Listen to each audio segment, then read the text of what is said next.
It's not every day that you follow a ordained Buddhist nun. So I consider that an honor, so thank you, Jenny, very much. So I'm going to tell a story that not a lot of folks know, so kind of special.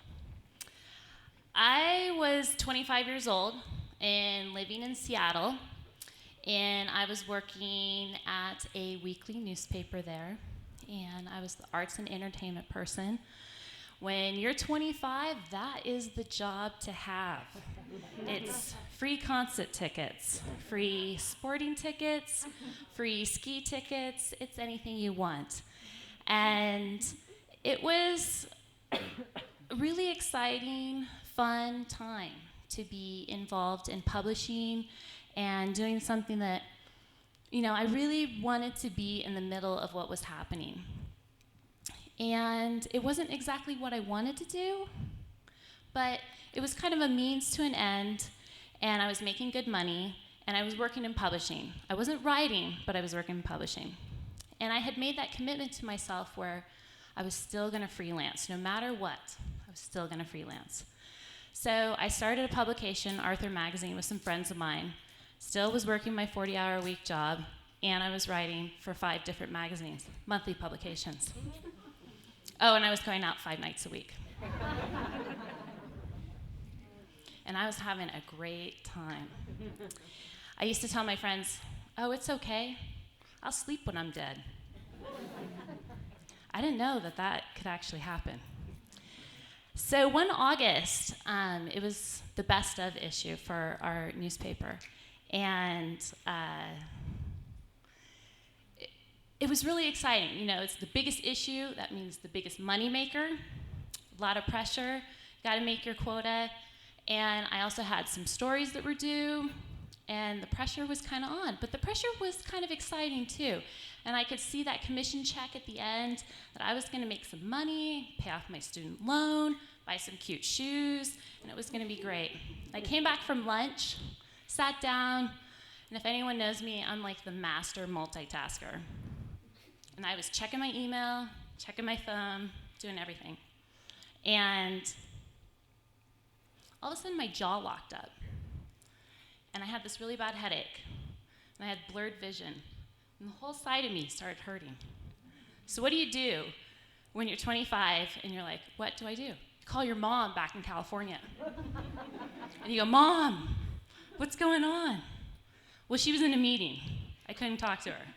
So I called the hospital, and the hospital said, well, you got to come down right now. I said, okay, I'm driving myself. And they're like, we don't think so. And I'm like, whatever, I'm already in the car. So I'm driving to the hospital, downtown Seattle to Ballard, which is across the bridge. And my mom calls, and she's like, what's going on? I can't talk. It was really awkward, and I was really scared. So I got there. They examined me, the whole array of questions. What's going on?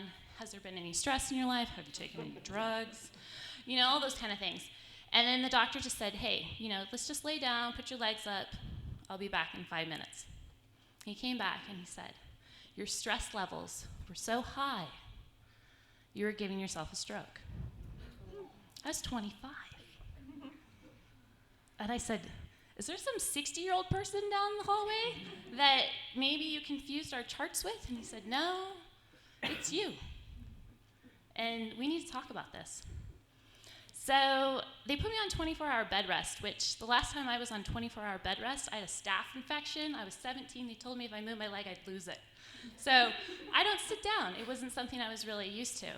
And it was kind of this awakening moment of, wow, what am I doing to myself? I'm killing myself because I can't say no, because I have to do everything. I want to do everything. People are telling me you can do everything. So I had this kind of 24 hours to think through everything. What's going on? What's happening with you? Why are you pushing yourself to these limits? And is this really what you want to do with yourself? And about then, that's when I started thinking about, I don't really need this. I can move back to the foothills. I could go back home. It's comfortable, it's quiet. I could work on my writing. I could have my own projects. My friends and family are there. It's a great support system. And if I'm going to work this hard, I'm going to work on something I love and not have an employer drive me to kill myself. So I decided, okay, I'm going to move home. So I packed up my belongings, and I threw one heck of a party, and I drove home. And I realized when I got home, I was suffering from a syndrome that maybe some of you have, and maybe you even know about it. It's called the Superwoman syndrome. It's that feeling that we can do everything. We can be the best wife, the best mother, the best sister, the best friend, the best worker, the best housekeeper, all of it. And why do we feel that way? Where does that come from? Is it learned? Well, I can't speak for everybody, so I'm just going to tell you where it came from me. I was definitely born this way. I came out this way, total go-getter, goal-oriented, detail-oriented. Everything has to be perfect. I have to be involved. I can't say no. I can't see an opportunity pass me by. It's just one of those things. Of course, as you grow up and teachers see that, they love that. You're the student that excels. You're the one that they want to push to the front. I also have two incredible role models, two superwomen in my life. And my grandmother was 17, and both her parents passed away. So she was basically on her own to support herself.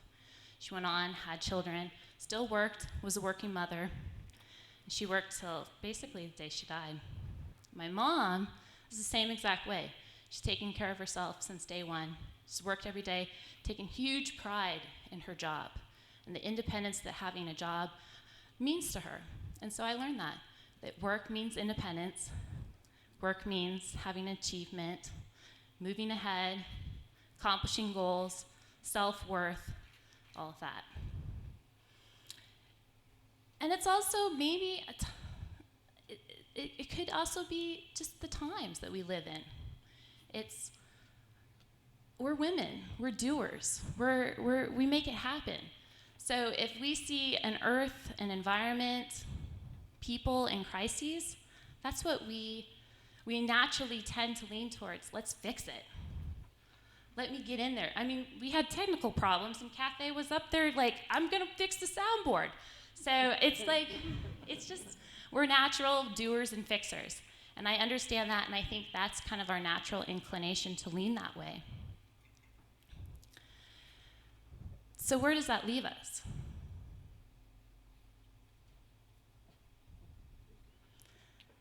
How can we get off the hamster wheel, the treadmill, the rat race?